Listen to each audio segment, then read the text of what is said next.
Good day, everyone. We are from Bsce 2P, and we have a topic to discuss about this subject science, technology, and society, or the GE5. So, our topic is all about climate change and the energy crisis and the environmental awareness. So, the primary source is Science, Technology, and Society by Father Daniel Joseph McNamara, SJ. So, we are the Group 5 group members. For the first reporter, we have Mark J. Dominic C. Pavo. Second reporter, we have Pearl Marie S. Horta. Third reporter, we have Kimberly O. Tijano. Fourth reporter, we have Manilin Membrano. Fifth reporter, we have Mark Lawrence Gallo. Sixth reporter, we have Jensen Marie F. Gaviola. And seventh reporter, we have Mary Frances R. Torrente. So for the table of contents, first subtopic, we discuss about introduction to climate change. It covers what climate change is, its causes, and its history. For the second subtopic, the science behind climate change. It explains how natural and human factors affect Earth's climate. Third subtopic, the global energy crisis. It looks at fossil fuel use and its global impacts. For the fourth subtopic, we have the renewable energy solutions. Explores clean energy sources and their benefits.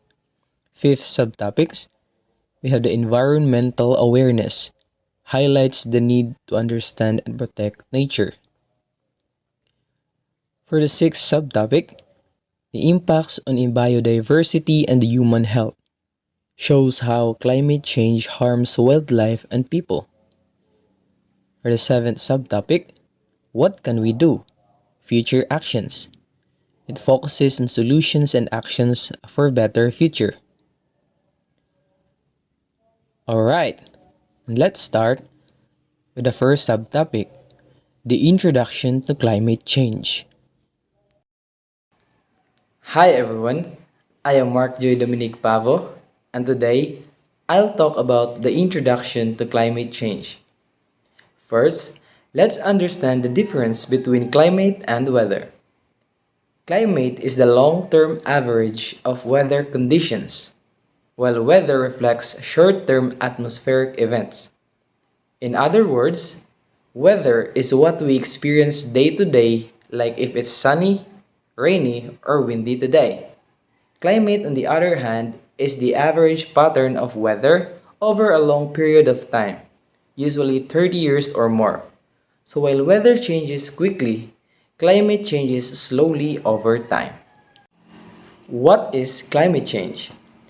Climate change refers to significant, lasting changes in the Earth's climate.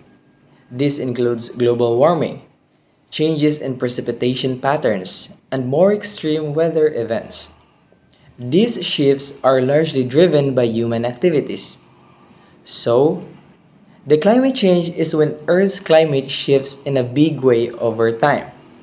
It's not just about things getting hotter, it also affects rainfall, storms, and seasons. Most of these changes are happening faster because of things people do, like using cars, factories, and cutting forests. So, historical changes in climate.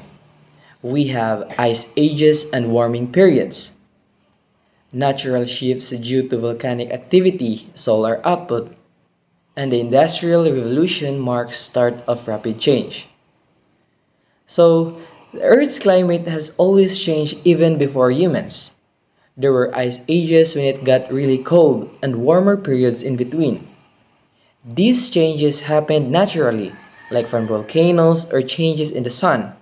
But around the Industrial Revolution, when factories and machines became common, the climate started changing much faster and humans became the main cause.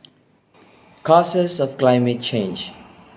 We have burning fossil fuel, deforestation, industrial processes, agricultural practices, and greenhouse gas emissions. So, in simple terms, climate change is mostly caused by human actions.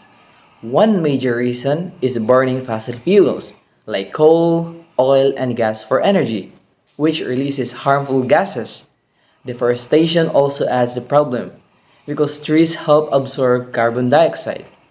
Factories and industries release pollution, and farming activities like raising animals produces gas like methane. All these release greenhouse gases into the air, trapping heat and warming the planet. Natural versus man-made factors. Natural factors affect climate, but human activities are now the dominant drivers of present change. So, climate can change naturally, like from volcanic eruptions or changes in the sun's activity. But today, the biggest reason for climate change is human activity. Things like burning fossil fuels, cutting down trees, and releasing greenhouse gases are making the earth heat up much faster than it would naturally. So we have here natural factors, examples, volcanic eruptions, solar cycles. We also have the man-made factors, which is the greenhouse gas emissions and deforestations. We also have here more examples of natural factors. We have tornado, landslides, eruption, deglaciation, tsunami, drought, and forest fire. We also have more examples of man-made factors. We have generating power, manufacturing goods, powering building, producing food, using transportation, cutting down trees, and consuming too much.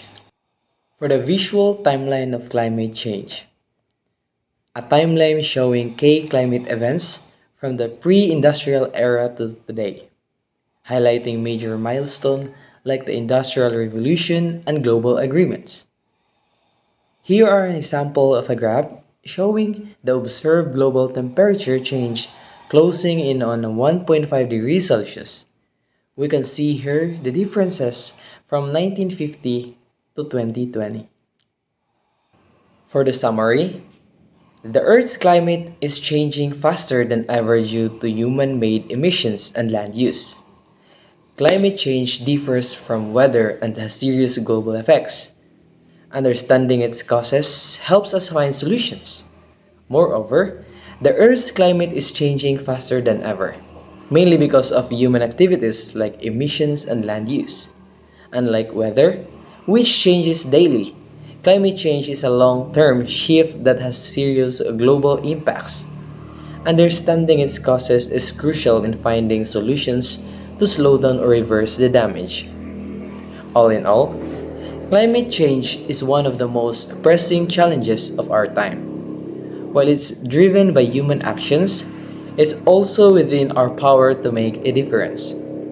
By understanding the causes and impacts, we can take steps individually and globally to reduce emissions, protect the environment, and ensure a more sustainable future for all. Also, before I end my report, I will leave a quote saying, "We are the first generation to feel the sting of climate change, and we are the last generation that can do something about it," by Barack Obama. Alright, I hope you've learned a lot and please continue listening to our next reporter. Thank you once again. And now, let's proceed to the second subtopic, the science behind climate change. Hello everybody, good day. I am Pearl Marie Horta and I'm your second reporter where I'm going to discuss the science behind climate change, where I'm going to explain how natural and human factors affect Earth's climate. So I won't discuss anything about climate change because it was already discussed by Mr. MG Pavo earlier. So let's proceed to Milankovitch cycle. What is Milankovitch cycle? So these are natural changes in Earth's orbit and tilt. They affect how sunlight is distributed across the planet. Over thousands of years, they have contributed to ice ages and warm periods. So before I'm going to explain kung unsa ng Milankovitch cycle, allow me to introduce or to explain to you kung unsa ng ice ages. So what is ice ages? Ice ages is a long period of significantly colder global temperature where glaciers and ice sheets expands. So it is like a long period of cold or kanang baga na nga sheets of ice where we can find it usually sa atong northern and southern part of the planet. I hope na clear na ang ice ages. So let's proceed na to Milankovitch cycle. So over Earth's long history, there have been a significant or dramatic change of climate. And the ice ages has come and gone, and what's surprising is that there is a pattern nga explain why ice ages happen when they do, and that is the Milankovitch cycle. The changes of Earth's and Sun relationship. So when we get heat from the sun, and the amount of heat from the sun can change due to Milankovitch cycle. Gets? So it's like we receive a heat from the sun, and the amount of heat we receive can change due to the Earth's position, and that is Milankovitch cycle. So there are three variables related to the position of the Earth relative to the sun. Allow me to explain it to you. First, we have eccentricity. So what is eccentricity? It is where Earth orbits slowly changes shape. So it is gradually changes from circular to a more elliptical orbit. So just think of a rubber band nga circle pa siya, then ay sun sa middle, then if you will going to like that, be not the rubber band, so more elliptical na siya, right?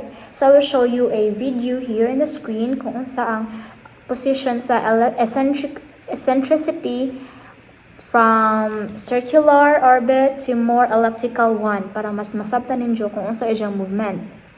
And as you can see, if the orbit is more elliptical, the Earth's season are more extreme due to varied distance from the sun. So there are times nga duol na ang duol na ang Earth sa sun. So that time, the Earth will receive a more heat from the sun.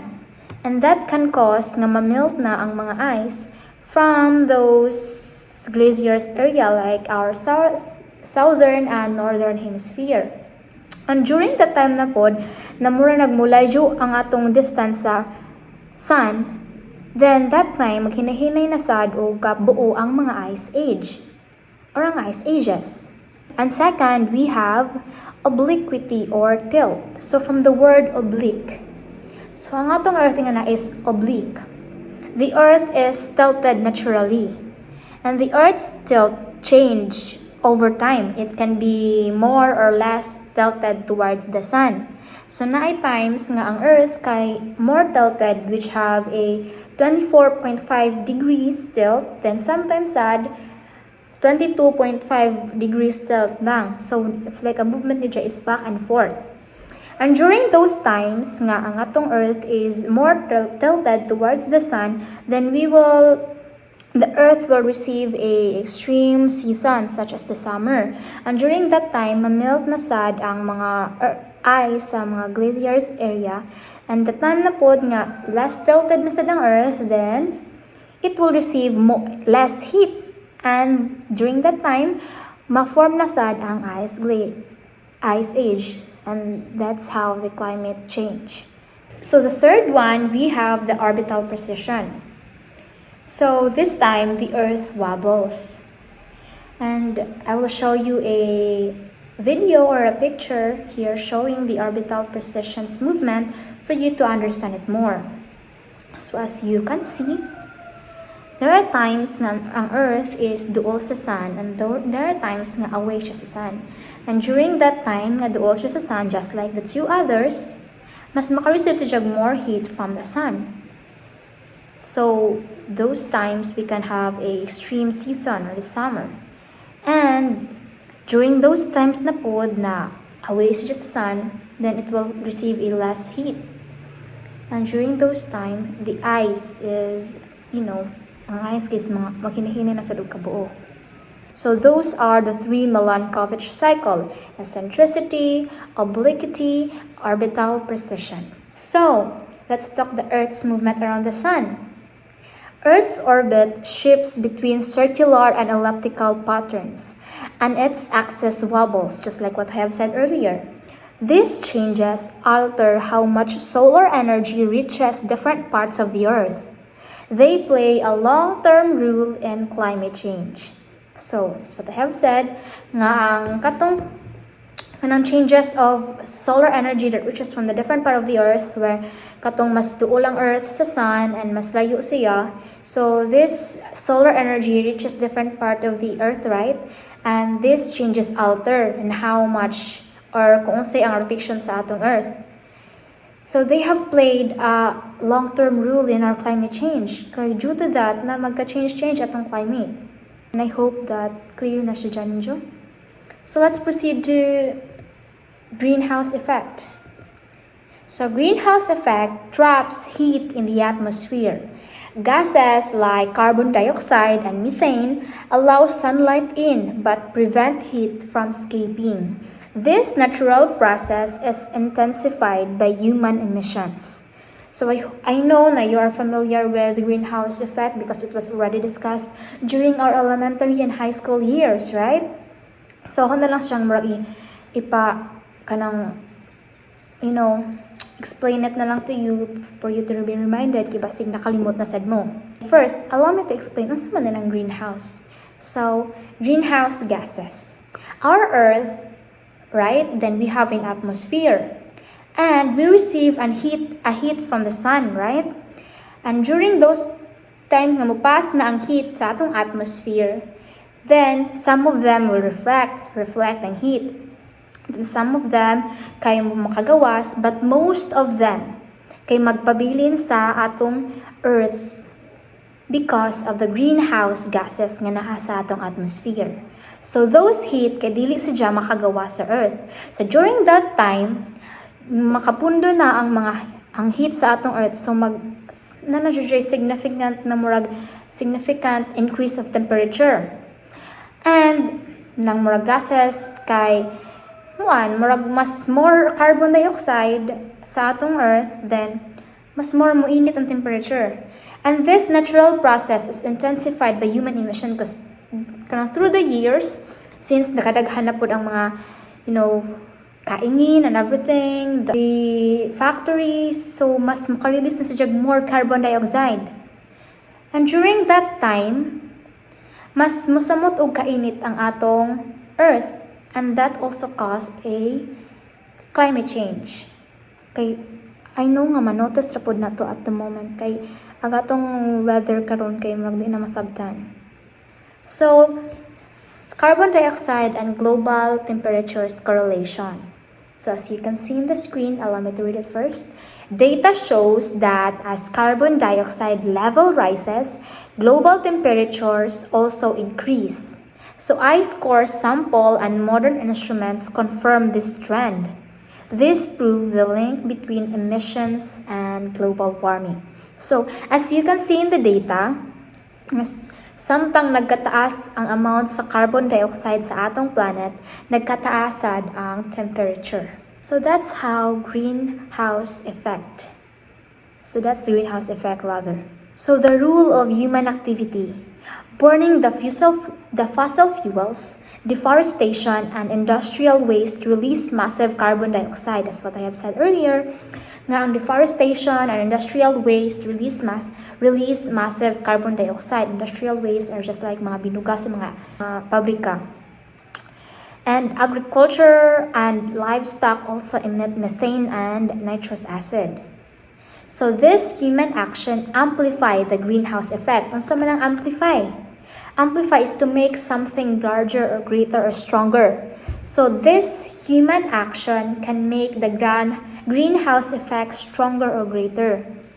So I hope aware na tayo nga na guys, right? So graphs shows rising the temperature, shrinking glaciers, extreme weather events. NASA and IPCC data confirm human-caused warming. This pattern are consistent worldwide. So as you can see in the graph, the global temperature and carbon dioxide. So during those time nga mubo pa ang kanang carbon dioxide sa atong earth. So ang temperature is dili pa jud nga nakainit, like warm pa. But as the year passed, especially sa 2000s, taas na kaayo ang level sa atong carbon dioxide. That's why increase na jud kaadyo ang atong temperature. So to summary it all, science clearly shows that humans are accelerating climate change. Evidence comes from centuries of data and modern measurements. So the urgency to act is backed by facts. So that's all for my part. Thank you. Good day, everyone. I am Kimberly O. Tejano, and today I will be discussing the global energy crisis. Global energy crisis. The global energy crisis occurs when energy demand outpaces supply. This leads to shortages, price hikes, and economic instability, and it can impact to the entire nations. So the global energy crisis refers to a widespread shortage or imbalance in the supply and demand of energy resources across the world. And also, it can usually result in rising energy prices, fuel shortages, and potential disruptions to economies and daily life. Higher energy prices have contributed to high inflation, pushed families to poverty, forced some factories to shut down, and slowed economic growth to the point that some countries are heading towards severe recession.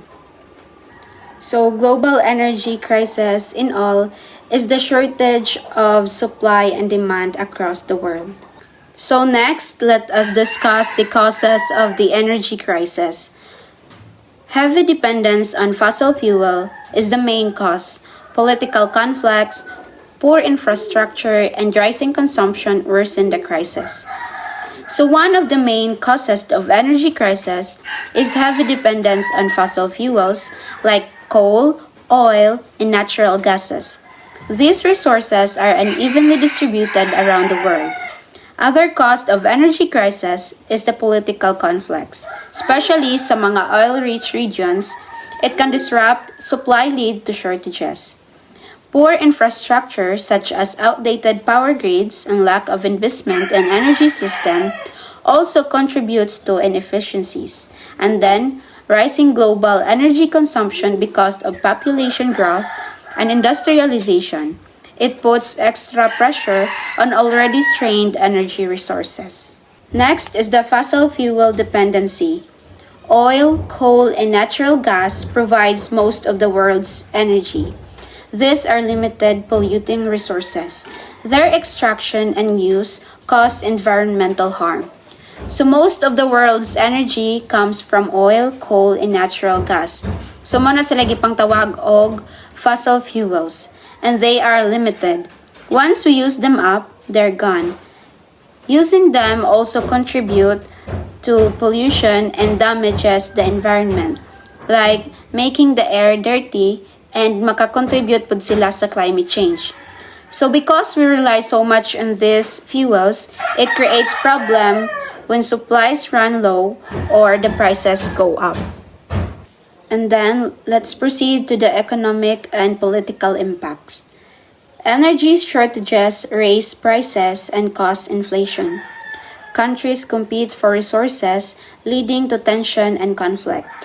Stability depends on access to energy. So, ang economic and political impact usually mahitabo ni siya when there isn't enough energy. So, the prices go up and this causes inflation. Things cost more and people can afford less.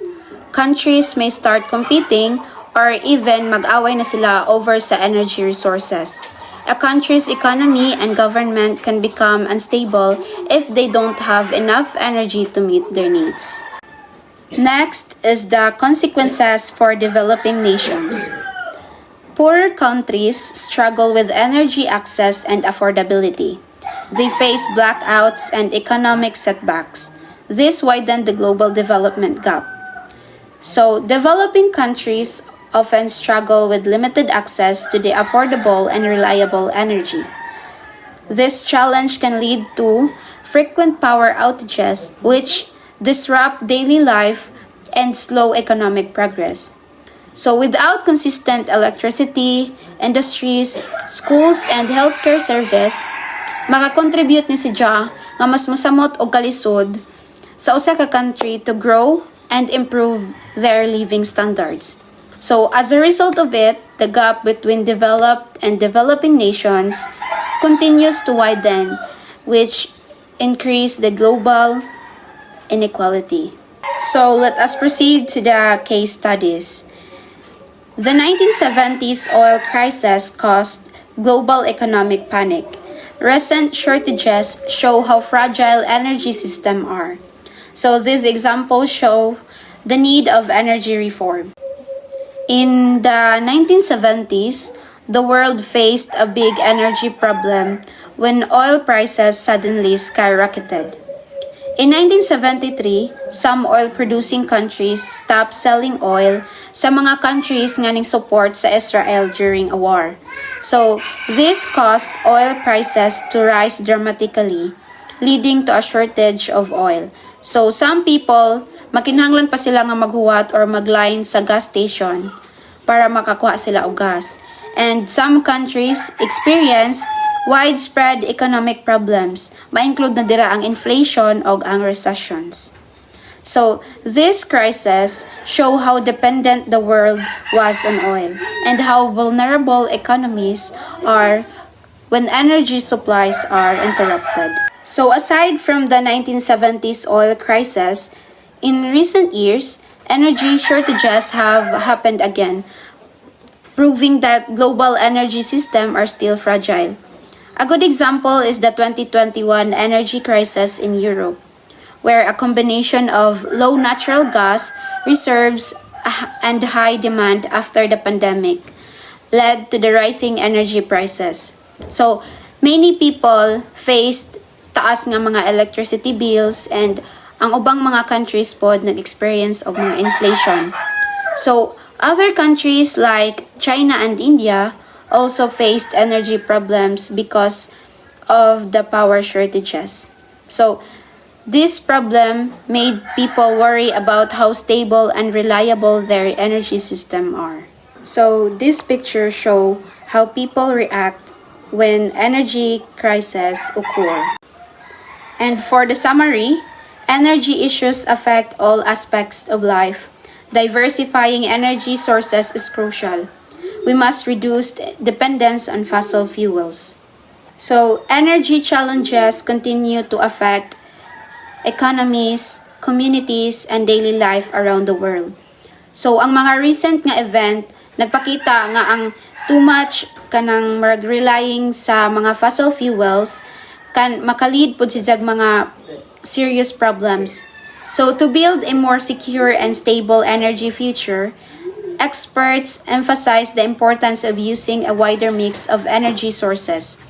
So, reducing dependence on oil, gas, and coal, and increasing investment in renewable energy is seen as a crucial step towards long-term energy stability.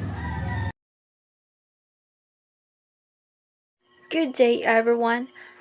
My name is Manilyn Membrano, and today I'm going to tackle about renewable energy. So first, what is renewable energy? Renewable energy comes from natural sources that are replenished at a rate faster than they are. When we say replenish, it means to make full or complete again. Renewable energy includes sources like sunlight, wind, water, geothermal heat, and biomass. Biomass is a renewable energy source derived from organic matter, like plants and animals. It is used to generate heat, electricity, biofuels, and is a significant source of energy in many parts of the world, especially in cooking and heating. Examples of renewable energy. First is the solar panels. Solar panels is also known as photovoltaic panels or solar module. It is a device used to convert sunlight into electricity.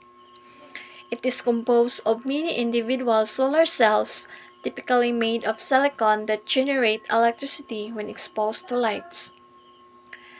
These panels are used to power various devices or systems like homes, businesses, and etc. It is very useful, especially during brownout, and it's very easy to install and more affordable. Next is the wind energy. Wind energy is used to produce electricity by converting the kinetic energy of the air in motion into electricity. Examples of this is the windmills, wind pumps, and wind turbines. Wind turbines is used to generate electricity. Next is hydro energy. Hydro energy is also known as hydropower or water power. It is a renewable energy source that utilizes the kinetic energy in moving water to generate electricity. Examples of this is the rivers, dams. Examples of dams is the San Roque Dams. It is the largest dams in the Philippines that located in the Pangasinan. Bioenergy and geothermal energy. When we say bioenergy, it comes from organic waste like plants and animals material. Examples of this is food waste like mga leftovers, fruit peels, yard waste, wood waste, paper waste, animal waste, and etc. Next is the geothermal energy. Geothermal energy uses Earth's internal heat. Examples of this is the energy comes from the volcanoes and hot spring. These two are reduced reliance on fossil fuels and greenhouse gas emissions, making them important in renewable source energy. There are some advantages of renewable energy. First, the renewable energy source is continuously replenished by ensuring long-term energy supply. Second, it reduces the greenhouse gas emissions. Third, it creates an energy independence. And lastly, it protects our environment. The summary about the topic renewable energy, it offers a sustainable path forward with support that can replace the fossil fuels. Good day, everyone. My name is Mark Gallo, and I'm the fifth reporter of our group. My topic is all about environmental awareness. Environmental awareness means recognizing our impact on nature. It involves understanding environmental problems. Awareness leads to responsible behavior. Environmental awareness means we are aware in our environment. We could know what would be a possible problem would come in our environment, so we could be responsible in our action. Next, importance in today's world. Pollution and climate change are global threats. Awareness is the first step in solving them. It fosters a culture of sustainability. Pollution and climate change ay nararanasan na ni nato ron. So we should aware on how we could solve this problem in our world so that our nature would become healthy. So we should be responsible in our action not to harm our nature.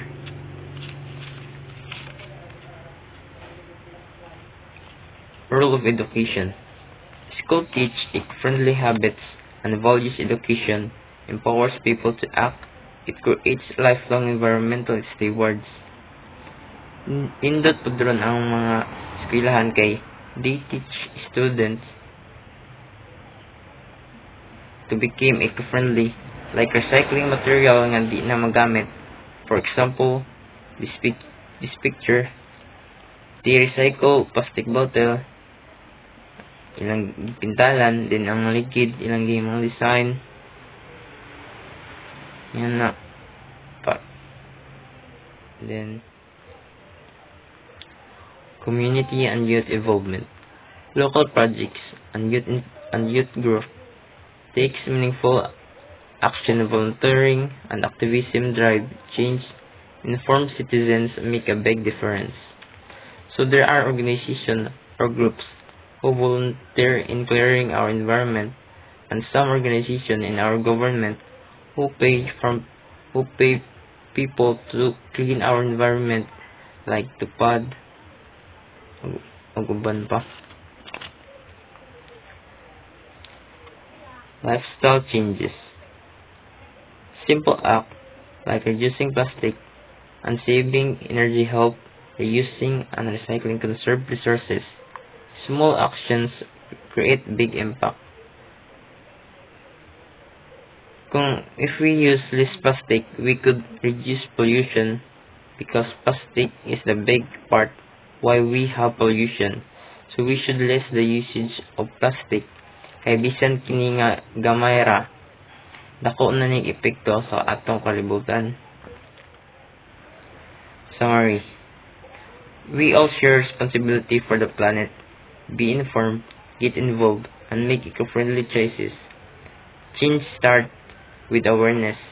To me, we people are the guardian of this world, so we should be the one responsible on protecting this planet, not to destroy it. And more to guys, thank you. Hello everyone, I am Johnson Marico Viola and I'm going to report about the impact on biodiversity and human health. Impact on biodiversity and human health. Today, we'll explore the profound effects that rising temperatures and environmental shifts are having in our planet's living system and in turn on our well-being. Biodiversity. The variety of all living things on Earth, including animals, plants, and ecosystem, is essential for maintaining a healthy planet. High biodiversity signifies a robust environment, yet climate change poses a significant threat to this balance. Rising global temperatures have profound effects on the ecosystem, disrupting habitats and altering migration patterns. Many species face extinction if they are unable to adapt to these rapid changes. Studies show that even a modest rise in global temperatures can dramatically impact wildlife.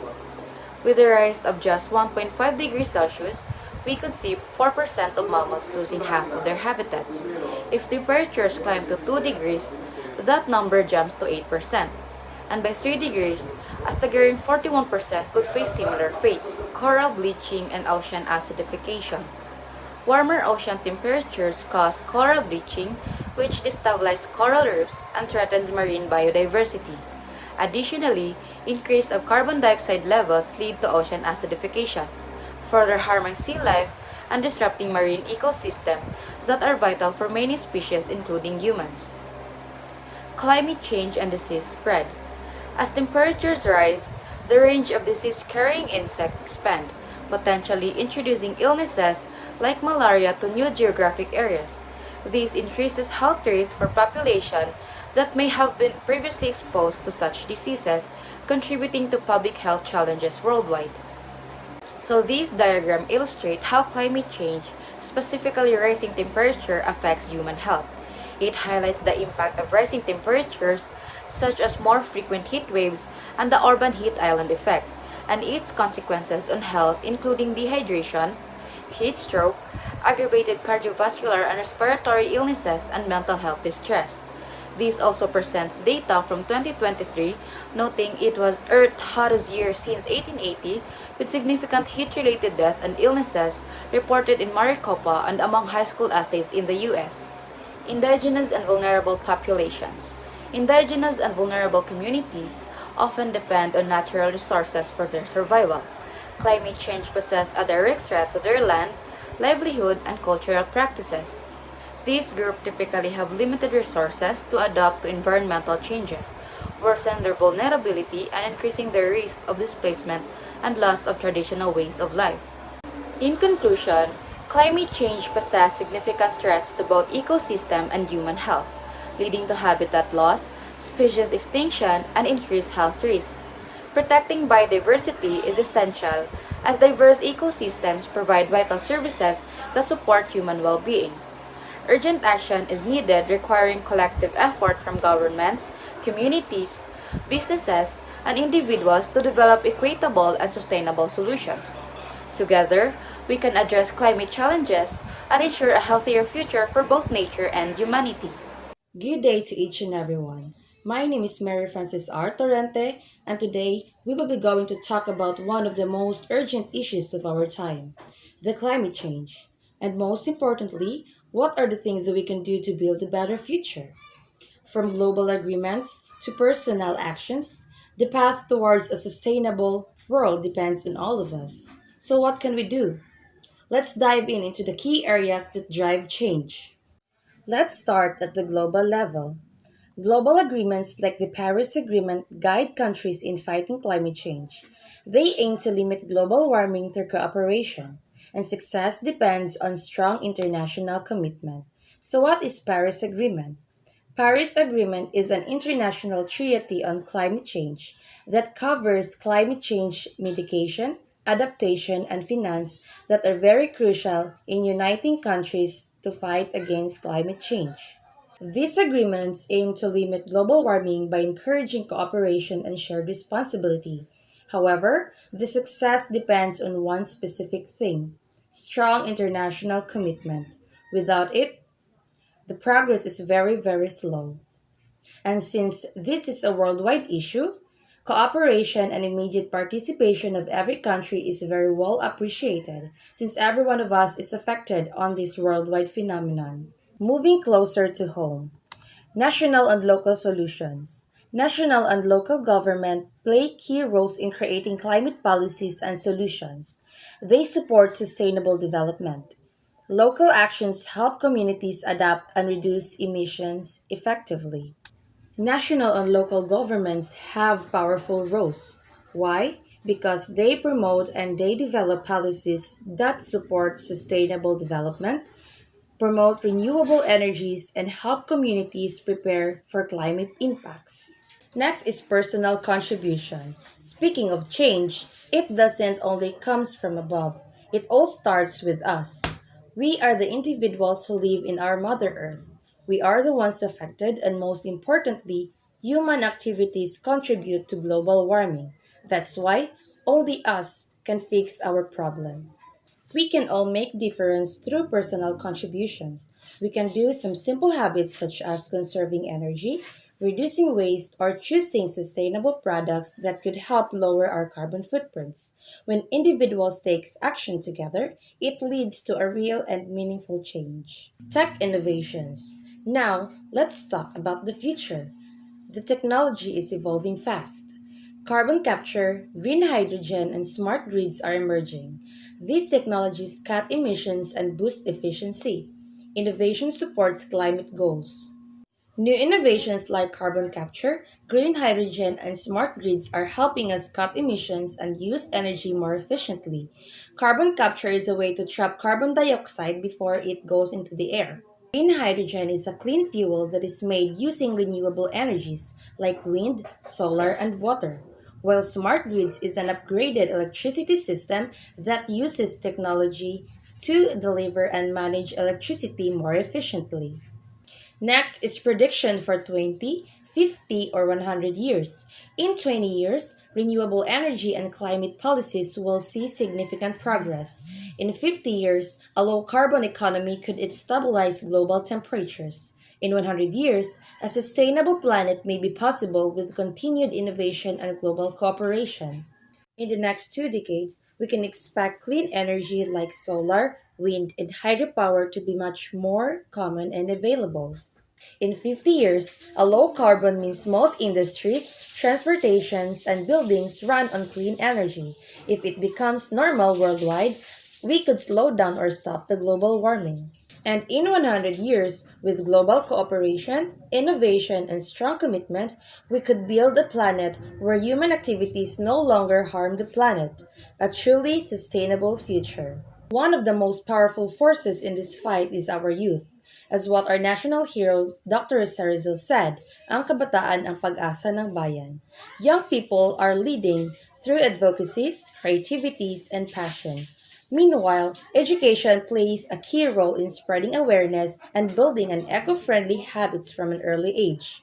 By empowering our youth and by empowering the next generation, we can ensure a long-term climate solutions. Summary: These sections focuses on necessary actions to tackle climate change, such as global commitments, local solutions, and individual efforts. It highlights the importance of youth involvement and education. Innovation and long-term commitment are key to ensuring a sustainable future. To wrap everything up, fighting climate change requires global cooperation, local solutions, and individual actions. Innovation, education, and youth involvement are critical to shaping a better future. The journey won't be easy, but with commitment at every level, a sustainable world is within reach. Alright, I hope you've learned a lot. Thank you for listening. Also, be an advocate to save our planet.